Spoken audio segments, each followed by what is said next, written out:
You do tie your identity to your work, and a lot of us, I assume, have this, and it's hard to decouple because of the way that we grew up and the expectations on,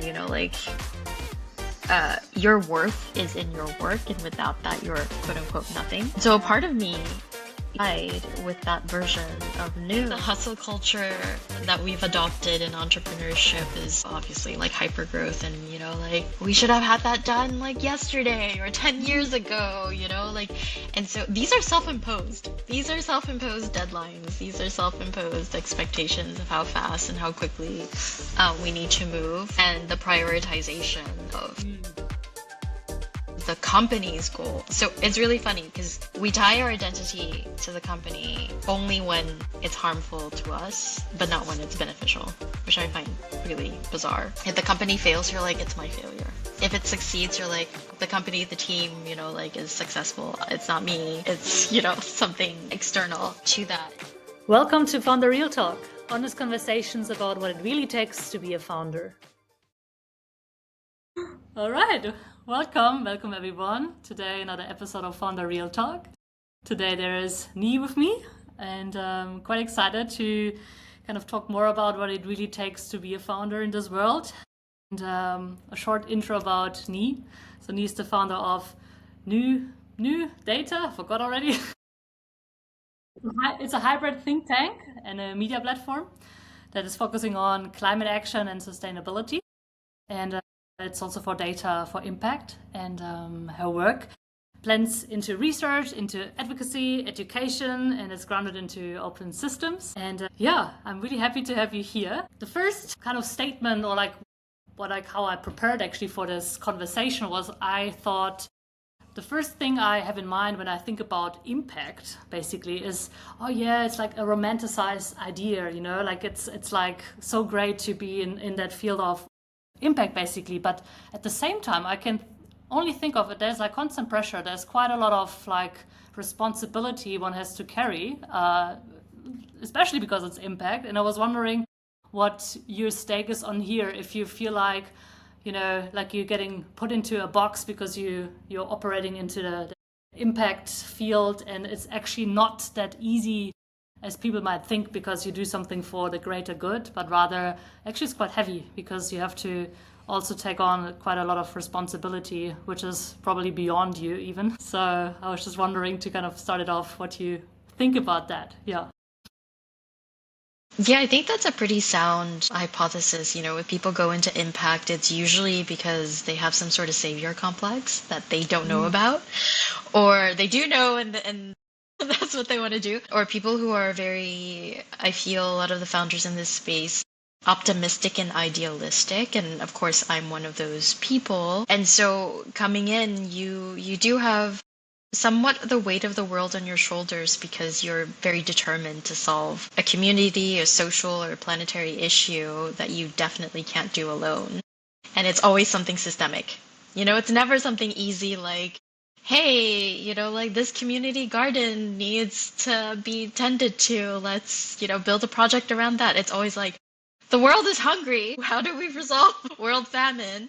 Or in my case, there's planetary and human rights being violated constantly, and the world of information is fragmented. And how do we resolve that to empower individuals, communities, governments to take collective action? And that's no small feat. Every day I ask myself why.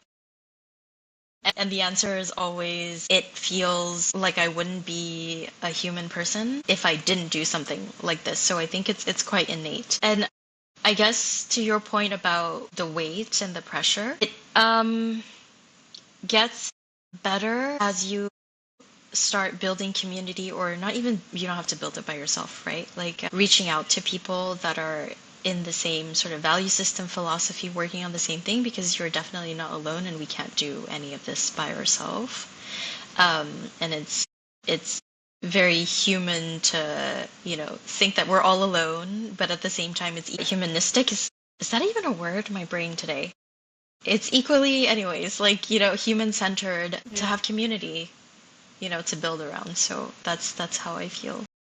that's true. Yeah, I mean, I'm in the impact field, but it's sometimes I found it funny. Like as soon as you drop that word, even people kind of treat you in a different way. Like, oh, so you don't want to make money? It's not even about that. Like you also need a lot of money, especially to change systems and to actually make a big impact.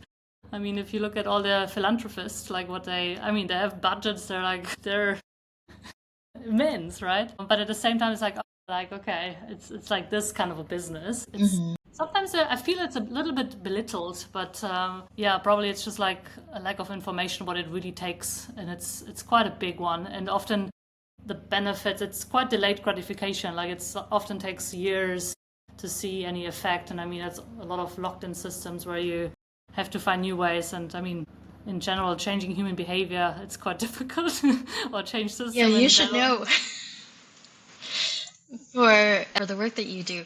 No, I agree with you, and I think it might be misinformation, but I think it's also very anti-capitalist to work in impact, and obviously impact is so broad, so you can, predetermine it however you wish. But usually, because making a profit isn't the primary goal, then it gets negated, as you were saying before, but it has to be a goal, otherwise it's not economically viable to sustain and to build economy locally, right, for the people who are working, and then stimulate, obviously, like other very important issues like education, skill building, for example, autonomy, and then shifting power dynamics.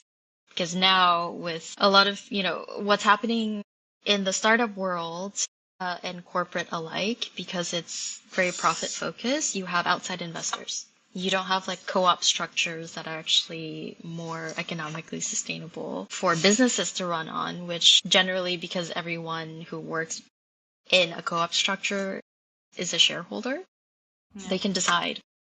They have voting power on how things are done. And so innately, that's the way the operations or the strategy of a co-op company actually looks out for the greater good. Anyway, naturally, that's how it's built rather than how we have our structures now where you seek institutional funding from Okay. VCs and private equity. Yeah. Yeah. No, super interesting. So how did it start on your side? Like, did you jump into it on your own, or like you had like someone else who started with? Like, did you start like as a hybrid, or like I always find that's like the most exciting part because we often forget how we actually got into the space. And Yeah, yeah. so this isn't my first company, but it's definitely, I would say, for people who are serial entrepreneurs, um, the people in this community, everyone's like, oh, that's so cool. You've done this a million times or like quite a few times, so you know exactly what's going on. We have no idea what the hell we're doing still. Like each time is different. Each time it's a different sector. Each time it's different, like, environments, legislation is different. So it's kind of a little bit of an adventure and a very scary roller coaster ride rolled up into one thing because you're like, oh man, am I going to really do this again? But something in you won't let you stop. Yeah. That might be, a session for therapy. I don't know. But otherwise, that's how it started. But with new data specifically, what it is now was not how it started out. It actually started out as a corporate solution for Okay. Fortune 100 and 500 companies to help them de-risk and decarbonize rapidly with legislation landscape in the European Union. And I realized very quickly that corporations will not do anything unless they're absolutely forced to.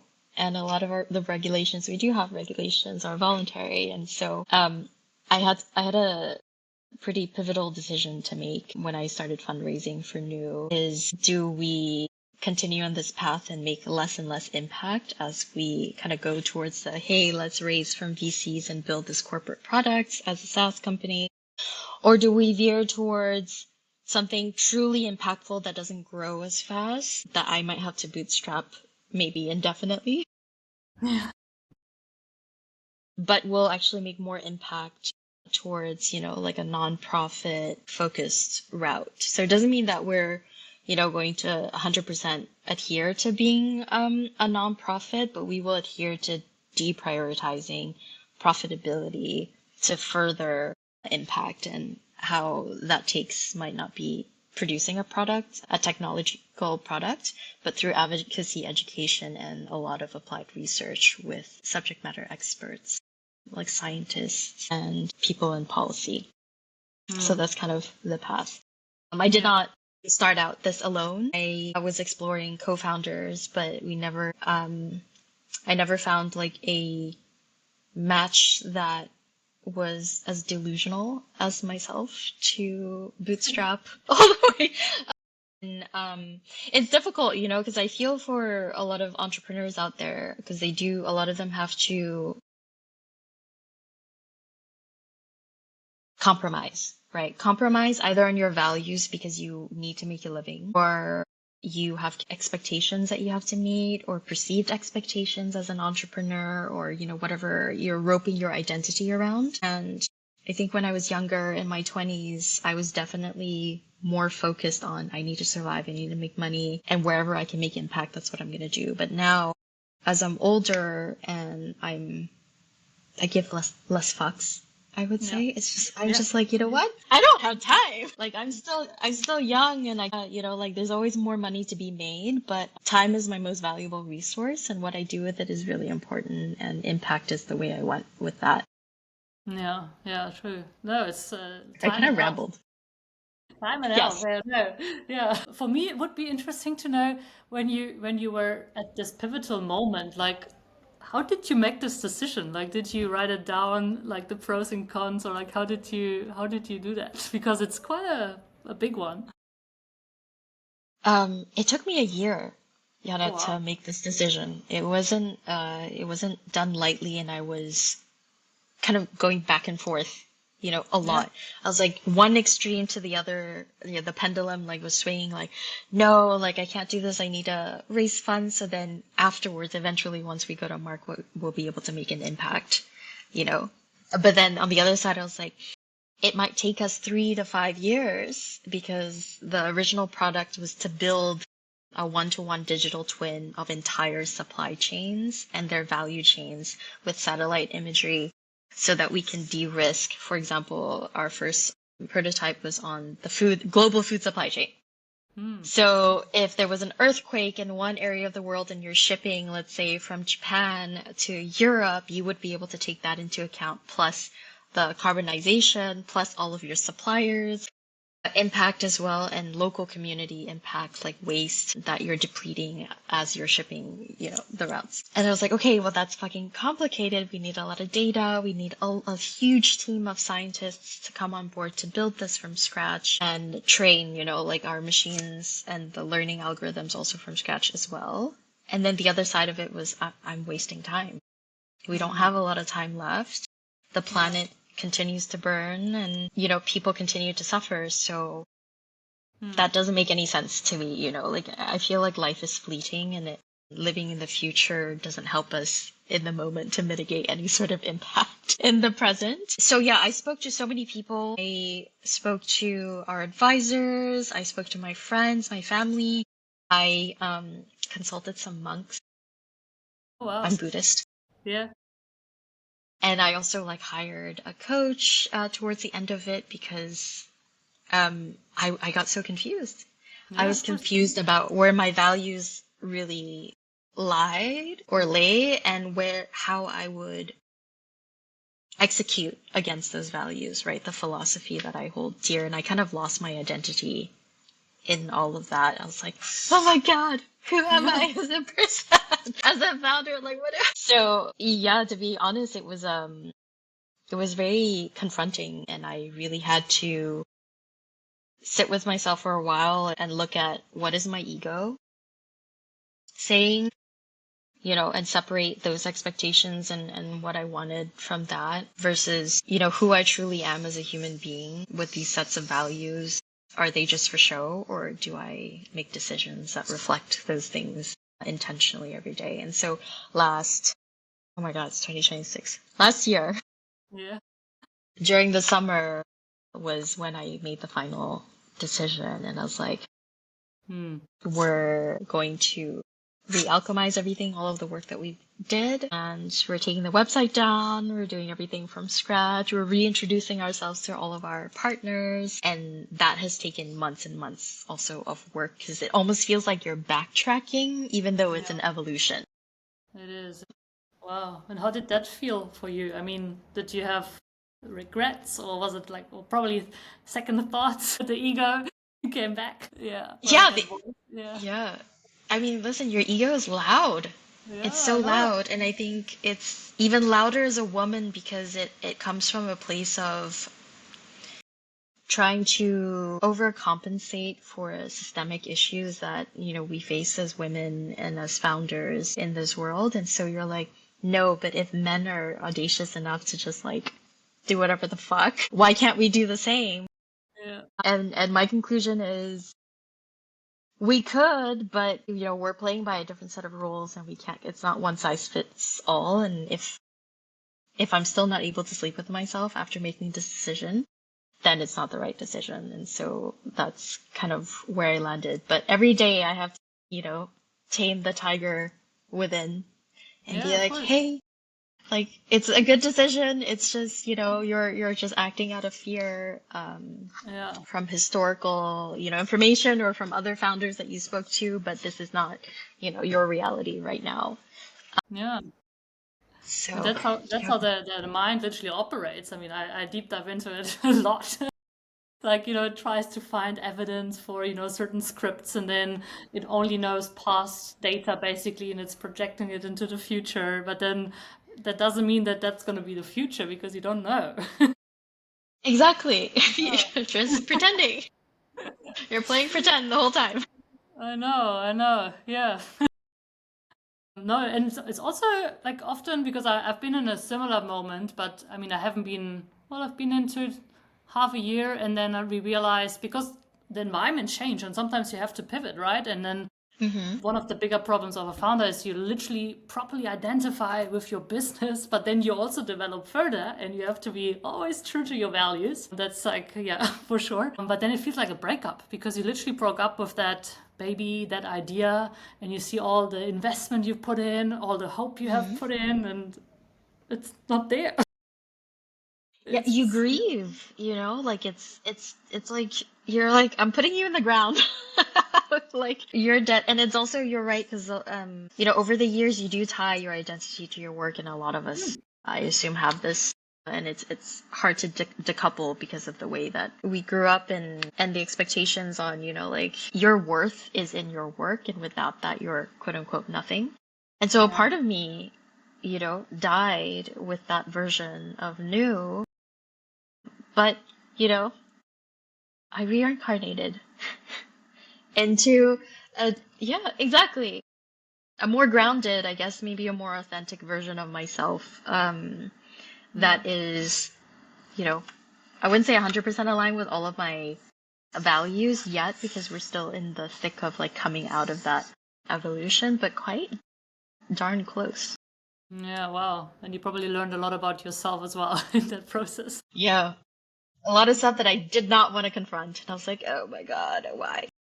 Yeah. I like maybe later, Yeah, no, not right now. it shows you directly in the face. There's no way around it. Yeah. Yeah, the only way out is through. It's like we like all the good sides, but it's like it comes like with like the entire package, you know. Yeah. But that's beautiful. So what would you say? Maybe it's connected to what you are generally proud about, what you have accomplished so far, and why is that? Oh my God, that's such a big question. What am I proud about new or just in general But you as a founder, so far. Yeah. about myself as a founder so far? Oh, geez. Yeah. Maybe just more. I would say the capacity has grown in terms of honesty towards myself. Hmm. It's very hard to now to be in denial mode for me, which is a huge feat, because sometimes you don't recognize that you're in denial or you're lying to yourself or you're kind of tricking yourself into believing something because you're anxious or you're just, you can't deal well with ambiguity, which is all really we deal with Yeah. as founders. And that makes me really proud because it was difficult because the narrative that you tell yourself is what becomes your reality. And if it's not rooted in some form of, I guess, like in terms of my truth or my values, it's very difficult for you to make sound decisions and ensure that you're not harming yourself or other people. In this case, it could be your team members or people you collaborate with, or, the community that you're trying to contribute to and make an impact on. And I think there's a really fine line between, hyping yourself up and being truly honest with your abilities and your circumstances. And that's why, I mentioned community quite often in the beginning of this, is without that, I don't think I would have been able to be receptive and to be so open and to join hand in hand with other, female founders, people in climate, to really do the work that takes the collective to do, rather than, that ego we were talking about, that I can do this by myself, or I must do this by myself, to, hey, it's not that I can't, but the way that I would like to do this is with people because that is the most impactful way. So you're kind of like shifting blame and dishonesty on yourself and the shame to saying, actually, there's no blame or shame to go around at all. You just need to reach out and ask for help and be open to, to collaboration, because capitalism teaches us to be hyper competitive always, which is against my value systems, and that's where that internal conflict was, where I was being dishonest with myself, because I was like, oh, I'm going to a fundraise. I have all these plans. I spoke to all these investors, blah, blah, blah. But I never believed in what I was doing until we made that pivot for new. Yeah. And do you see that others are quite open to collaborate, or is there still quite some competitiveness in a way, like I only give when you give me, or like I don't know, like sometimes I feel especially amongst women, often they don't really support each other that well, like in terms of like guys, they kind of, I don't know, it just feels like let's go for a beer and let's have a chat, and then they kind of like do business together. I don't know, like what's your take, or how did you experience that so far? I think over the years, as I've grown as a person, and as a woman, I see that less and less. Mm-hmm. The competitiveness in these circles, or at least for our sex. I wanted to say gender, but that's just a construct. I think when you're younger, because there's not a lot it's easier to fall into the trap of I'm going to be competitive, or somebody's, like always out to get me. And then that kind of energy is reflected back, and then you kind of attract that back to you. Like what you said, like your brain starts looking for affirming data in the external world to say, hey, if you're insecure about XYZ, we're going to give you more things to be insecure about. But now in this space, I'm not saying that I don't see it, right? But I think now as a founder, with a couple of startups under my belt, I fortunately have learned and have been guided by other women who are more experienced than me, younger and older, experienced in different ways, to understand, where to seek for help and when to seek for help, versus when to keep things to myself and to do like heads down work. And then afterwards, like seek for, like data validation, product validation later. And what I will say is becoming a mentor, a mentee, helped immensely in that process. And I learned so much from the people that I do mentor, and most of them are women. And you also find like, learnings from the most, not bizarre, but just like unexpected places, and not always, like a lot of what I've learned about entrepreneurship has not been from entrepreneurs. Okay, that's interesting. Yeah. Like I feel like most of us don't know what we're doing. We're just figuring things out as we go along, It is, yeah, that's true. And like, and that's why I was even asking that question, because I think I'm so, because I'm in in VC, right? So it's Hmm. super capitalism, super like male dominant. So that's why probably there's every time when I go to events, I'm mostly the only woman, and then I have to adapt to kind of like, you know, work out Hmm. how it works. But it's not really like, it doesn't feel like, oh yeah, like there's people there who really genuinely want to support you. Sometimes I have some great mentors, they do. And I also know they don't want anything from my side. They just do it because they're at the stage where they just want to share their wisdom and like their network, like their support. So Hmm. yeah, like yeah, mentoring, and that's beautiful. Yeah, like what kind of common problems or challenges do you see founders have? Like the ones maybe you mentor, or like others around you? Is there some kind of common denominator, or is it quite diverse? Yeah, there is one common denominator that I would say, obviously, I can only speak from my experience. And for myself, is there seems to be a tendency to distrust your gut. Hmm. Mm-hmm. And this is very normal for women of all ages. It really, and of all sort of experiences. And the Yeah. distrust in your gut makes you kind of step into this imposter syndrome that actually doesn't exist because you have all of the tools that you need to succeed in yourself. And that's kind of horrible because if that's the only thing stopping you, It is true. Yeah, it's true. Yeah.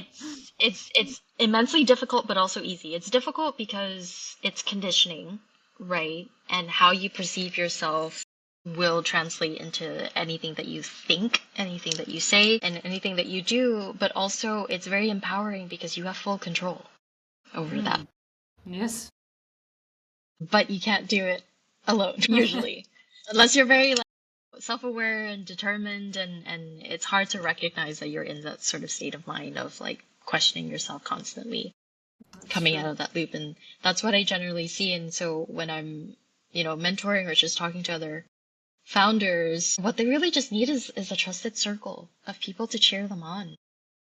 And then just reflecting or representing the data that they have of their success, of their past success, and what they're doing right, just in front of them, so that it's not this internal monologue that says, "Oh no, this is not going to work. I did this wrong," or this and this person did it better, Hmm.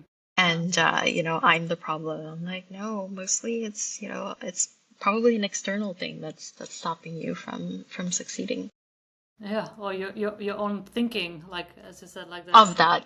imposter syndrome. Basically, it's a mental concept about something that might happen, and then probably you even like it's gonna happen because you make everything possible that you find the evidence, and then you're actually gonna step into it, or you just have the interpretation of a situation which was not even the case, but you make it that, like yeah. Yeah.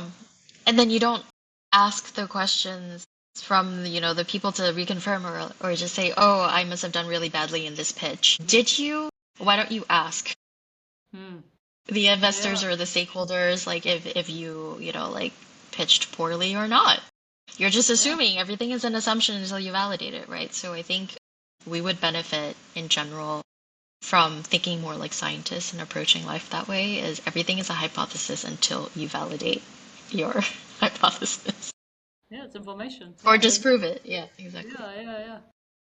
But in terms of the circle of friends, or like some people cheering you up, I mean, what I came across so far is like there's quite a loneliness epidemic around founders, that I mean, there's not that many people who really understand what they're doing anyways. Like, like for example, the friends from the past, like they don't really understand what you're doing, and often they don't want you to change either. They don't want you to suffer. So maybe they even give you the advice that does not help you in that situation because they only want you to be happy. I mean, that happened to me several times. I'm like, I don't need a wine right now. I just need a solution that is going to calm me down. But often, yeah, I feel like like, I don't know if people have so many friends, or like you basically also don't have that much time for, like things outside. How have you experienced that one, like with the supports, the friend groups to kind of like cheer you up, what you mentioned? Yeah, and it doesn't have to be your friends, it could be No. anyone that you find that resonates with you. I would maybe answer this with a question. Or a challenge to what you just said is you don't have any time, you don't have much time. Yeah.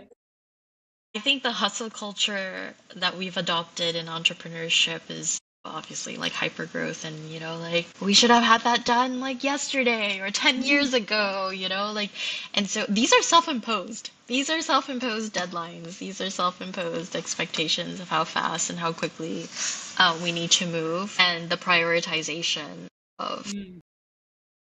the company's goal. So it's really funny because we tie our identity to the company only when it's harmful to us, but not when it's beneficial, which I find really bizarre. If the company fails, you're like, it's my failure. If it succeeds, you're like, the company, the team, like is successful. It's not me. It's, something external to that. And so when you say, I don't have time, does your product or the company or whatever you're trying to pursue, it takes the time that it takes, which sounds wishy-washy, I know, for a lot of, VCs out there. But it does take the time that it takes because if the founder burns out, the visionary and the person that executes or the people that execute, there is no company to be had and there are no benefits to be reaped. And so Yeah. I think you have to make time, you have to prioritize this. And for new founders that are coming in, learn from our burnouts of the other founders. Yeah. And, if there are, 5 things that you have to get done in the day, the top 2 things should be for your health. Yeah. Yeah. Yeah. Mental Actually, and physical, those are the top yeah. 2 things.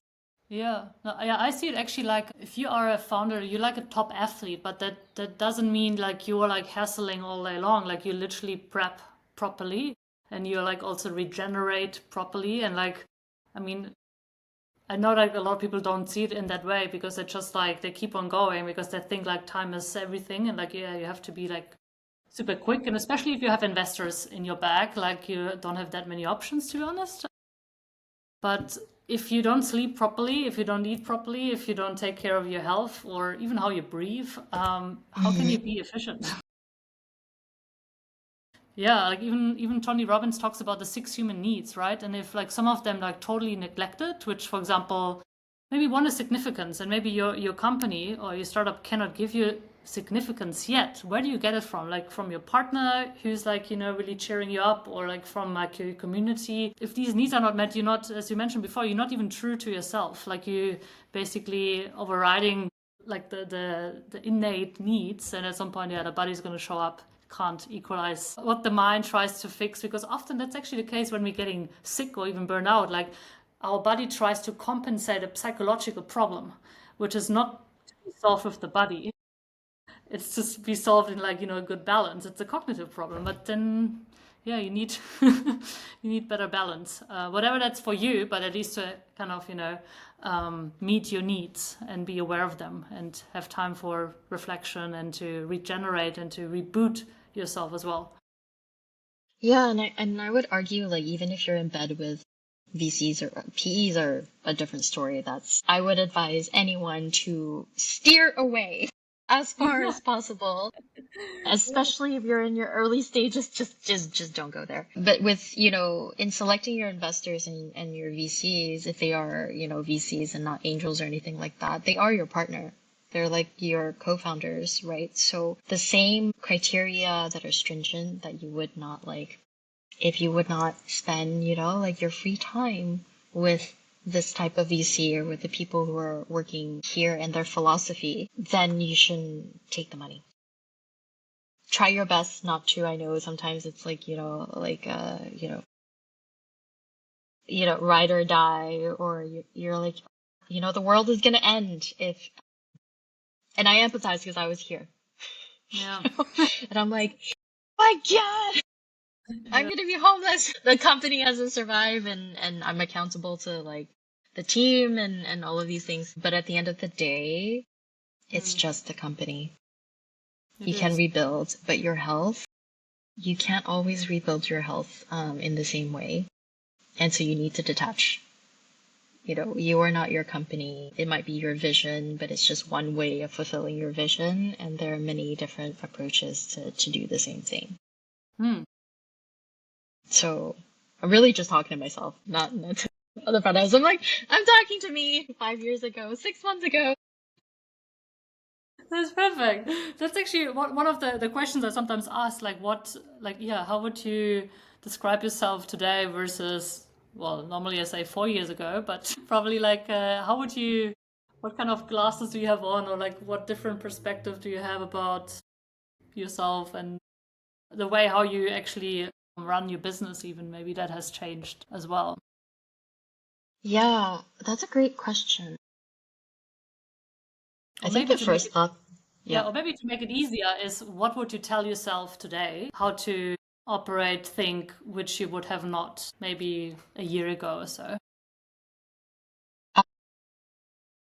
I think, yeah, that the moment of vulnerability. I think the question that I would ask myself now, knowing what I know now, with all of this wisdom that I've acquired, is are you the one? So not like, is this product right for this market? Is this company right for this time? But am I the right founder to bring this solution?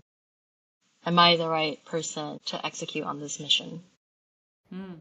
Because sometimes,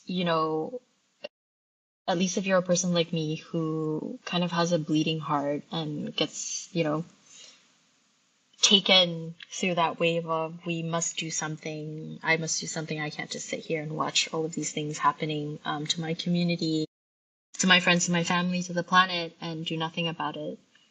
Take a step back and just say, is there already an existing solution that I can contribute to at this capacity? Do I have to take on this weight, this pressure, this energy, etc.? Am I even the right person to be able to fulfill this goal that would make XYZ impact? Or are there other roles that I can play towards a much larger, contribution to society? I think that's what I would first go with. And try to discern whether or not it's my ego answering that, where you're just like, challenge accepted. Fuck this shit. Let's go. Yeah, wow. That's kind of part of the stubbornness that we have, right? As people who Yeah. fall into entrepreneurship or intentionally choose entrepreneurship is you always think you have to be the one, but you don't. You can be No, one of the people to do it, that's but true. it doesn't That's have true. to always be you. And you might have even more impact to give towards, like, let's say I choose climate, but maybe my strength is platforming other people and other initiatives and helping them get there and using my network to connect and amplify what they can do for the world rather than to, I learned Python, right? I Mm. learned R in the span of a few months just so that I can converse with the data scientists that we were working with for research, etc. And so in the end, we did pivot towards, where my strengths are, not to build the technical product or lead a company that does that in the first place, but to advocate for, educate, and amplify and do, research Mm. for these solutions. That is easier. And have you received other offers along the journey where you were thinking about, I don't know, like at least that was the case for me. I got asked by 2, 3 other startups if I want to join them, and then it's very tempting. I don't know if that It happens. really is. Yeah. Yeah, we actually had an offer to finance the product as well, Yeah. but they would basically, it was like an amazing offer in terms of funding because you're like, oh my God, look at these shiny dollars, like everything, Mm. I don't have to worry about anything anymore. But the cost of that would be the bastardization of the mission for impact. And it was a private equity company and they would take basically full control. And so it wouldn't be what I wanted to build in the first place. There was that, and that was, like I had already started questioning my values then. Yeah, perfect. And I was like, and then yeah, along the way, obviously, you talk to others and you're like, oh, I can help here. And they're like, no, come, join us instead. But again, the question was, just because the offer is there doesn't mean like I'm the one to take it. Right.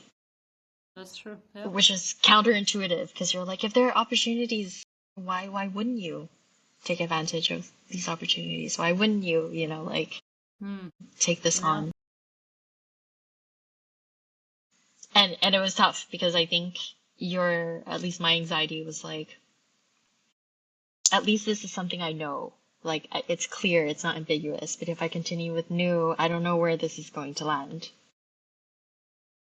But I realize actually, I don't know if you're the same way, in terms of thought. I am a naturally very curious person, and I do have sort of not a gambler streak, or maybe a little bit of a gambler. I mean, I don't gamble with money, but like that at casinos.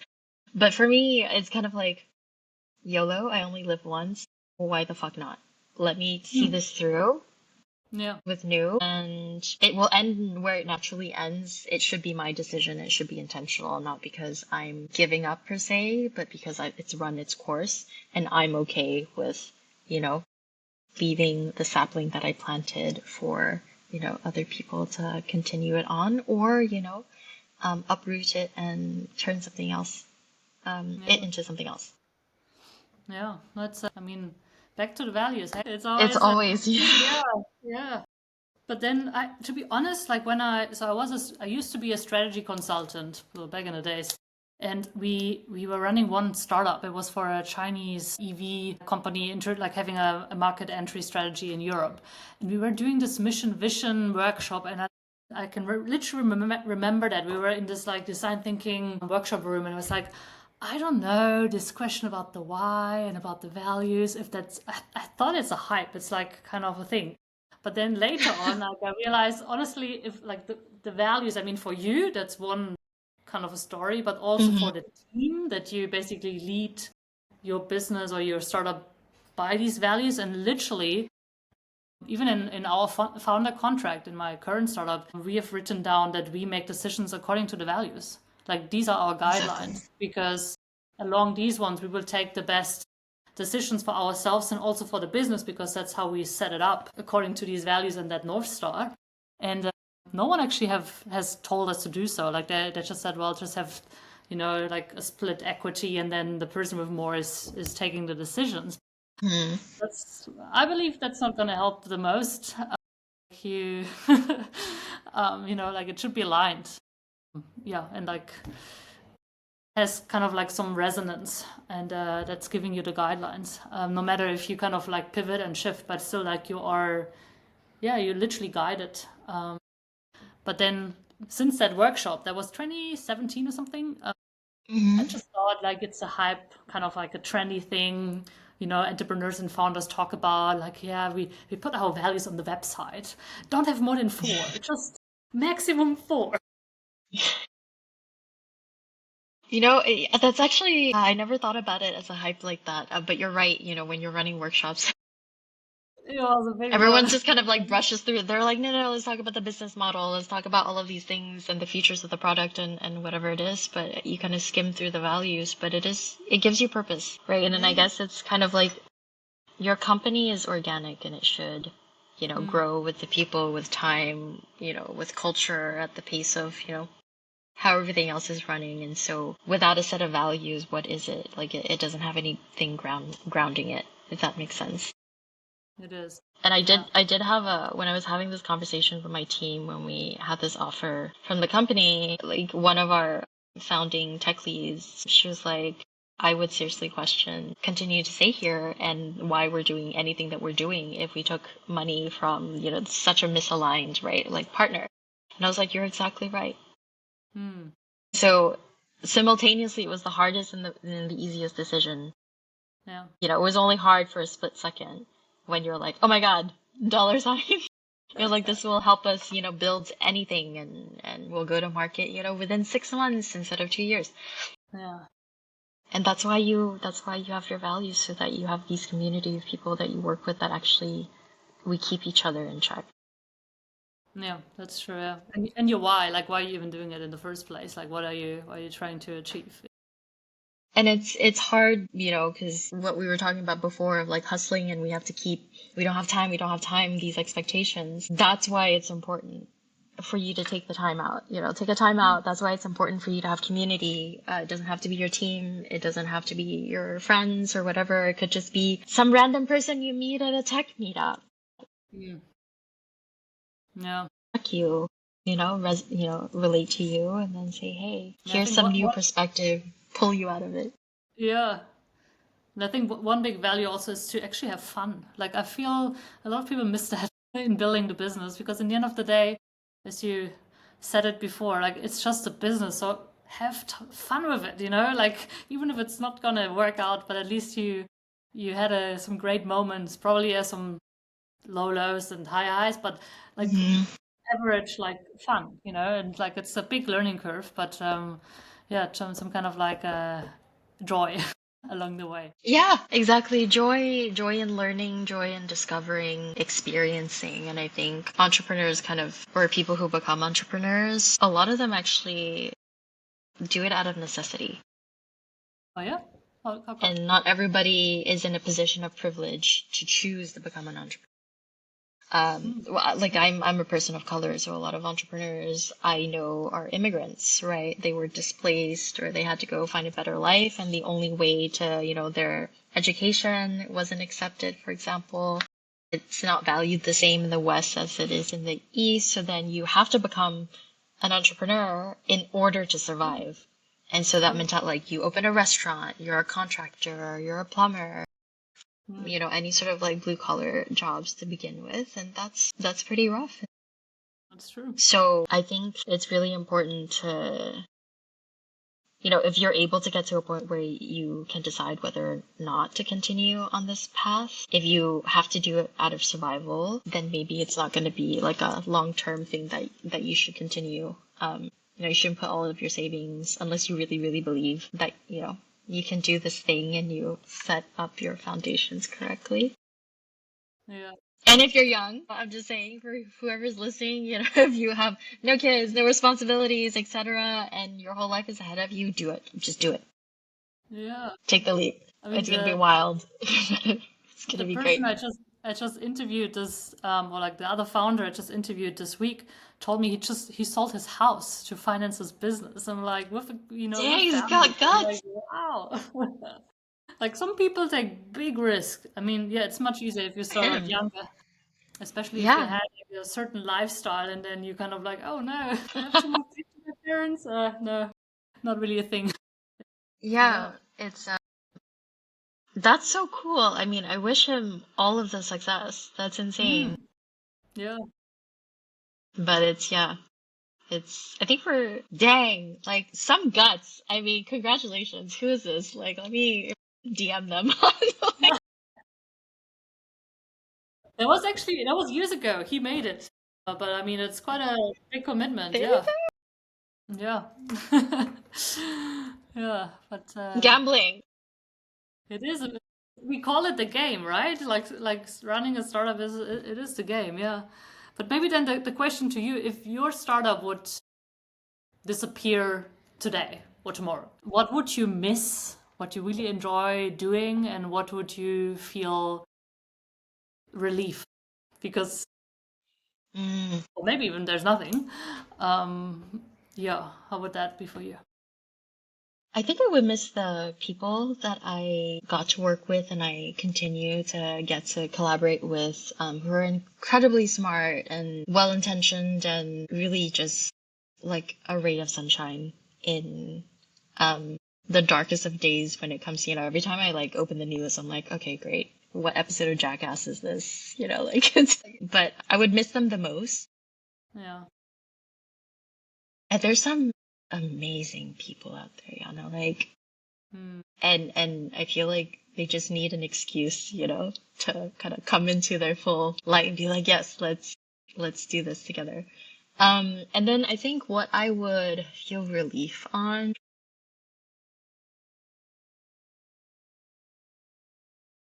I think I would feel a lot of relief actually, and it comes with,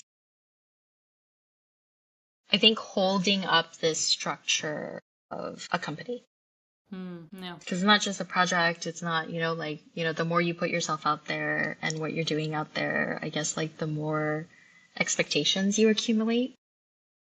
And even though those are good expectations, it's still a lot of pressure it's very human to want to live up to those expectations. And I think, I mean, I'm not that old, but I do feel about 90,000 years old. And I'm tired.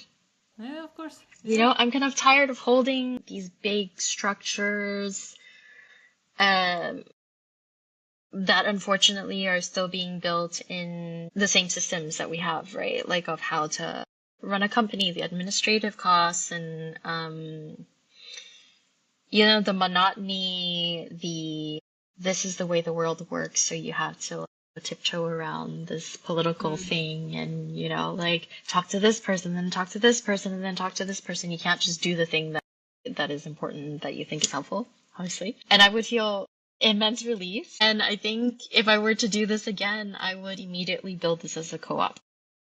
Hmm. Okay. I'd just be Yeah. like, you, and you.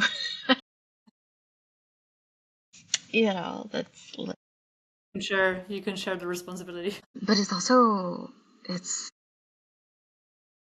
it's more human. Hmm. You know, whereas I feel like I'm building a shell and then I'm like, you know, filling up this shell, like the structure that I've created. Whereas I think with a co-op or something similar, everybody comes with their own piece and we just jigsaw it together and it fits. And if it doesn't fit, we kind of adjust some things rather than you're building up this empty hole by yourself and then kind of Yeah. like putting, you know, I don't know if that's an analogy that works for everyone, but that's Yeah. the best one my limited brain cells can come up with today. No, I like it. Yeah. And is there something you would say someone has not told you about the startup world, or like some kind of maybe expectations you thought before you started that this is how it's gonna be like, and today you would say someone should have told me about this. Was there something that kind of like hit you in particular? Um, Can also be positive, eh? It can be yeah, whatever. yeah. So I can only think of positives, but I will maybe land with one. Hmm. I wish people told me that nobody knew what the hell they were doing, and Hmm. and I think that's really funny and positive because then I would have approached this with more play and less Yeah. seriousness. Yeah. And that we're like all of these kids in a sandbox. We're just like some of us are eating sand, others are like, you know, like inhaling it and swimming in it, and then, you know, half of us aren't even in the sandbox, like all over the place. And that's why I think you know, what you were saying, you know, bring joy and then looking at things as if you were a scientist, you know, it's playful because you're just really validating just an assumption that you have and it relieves the pressure as well, right? So that's I wish people were more honest about that. Yeah. Like that, you know, it's like, oh, you see, like on this podcast, oh my God, there are entrepreneurs on this podcast. Or like, you know, like I spoke at XYZ event or I'm at this conference or whatever it is. I'm sorry, it's just all made up. Yeah. It I'm is. not even sorry. Like people, you, no one knows what they're doing and that's a good thing. Yeah. It's not because they're stupid, it's not because they're unable. No one knows what they're doing is because it's volatile. You have to deal with different cultures, you have to deal with different people, markets, etc. Um, and I think the world would benefit for some more play. Yeah. Yeah, no, it's yeah, that's perfect. Yeah, even when you said in the beginning, like even a serial founder, you have no idea, like because you play a different game, it's a different time and age. Like I was talking to my brother earlier on, and I said something about research, and I can't remember what the topic was, but it was before ChatGPT was there. So nowadays we have total different access to data and information than just like 3 years ago, 4 years ago, whatever. And it's a total different game. And like even if you look into like startups that are funded, they also have no idea what's going to come. I mean, that's the game. It's uncertainty, right? I mean, they know the playbook from the past, and they probably know Hmm. how to, like there's some kind of rules. But yeah, I don't know. I think it's like a survival strategy a lot of founders have adopted to kind of at least create some certainty by pretending that they have answers that they know. Yeah. I mean, fake it till you make it, right? Like it's a real thing, and I think that's important too, Yeah. because you will close that gap Yeah. eventually as you gain that knowledge and those skills. But also, some entrepreneurs I speak to, they're like, "Oh, I don't have a startup." I'm like, "You're totally running a startup. You're running a company. Like, why? What?" Because, Yeah. it's not in tech, or, like Yeah. they're not looking for VC funding or whatever it is. And I'm like, you're legit running such a successful business and you won't call yourself a founder or Yeah. like an entrepreneur. Or so we need to do some dismantling of the vocabulary that's being used to describe this experience. Yeah. I've got another question actually, which is probably not the easiest, but it's a question about a question. It's about, is there some kind of a question you keep on thinking where you don't have an answer yet about, the startup life in general that keeps you thinking? And I give you an example. Like I had this thought about, especially this grinding and hustling culture versus creating from alignment. Hmm. Why we don't see more businesses which actually are created from that angle versus the hustling and grinding culture which comes from fear. Because I believe if you build something from alignment and from a higher level of frequency and consciousness, that should be superior. But I haven't seen it because probably the systems are not in place. But I'm still contemplating about this question in my mind, like how can we shift more towards that side? So maybe there's another question you have on your mind, you keep on contemplating about. I don't know if I have a specific question that I continue to revisit that I haven't figured out. Not because I figured everything out. That's not the case. I think it's more my experiences have been so diverse that I didn't have the opportunity to have the same thing kind of arise where I'm like, oh, I need to rework this for myself. Or, I just ask somebody and I'm like, hey, I don't have the answers to this question. Do you have the answer? Do you have the Yeah. answer? Until somebody gives me an answer that I can work with and then like, hop to. But I resonate with what you just said with what you've been ruminating on. And I think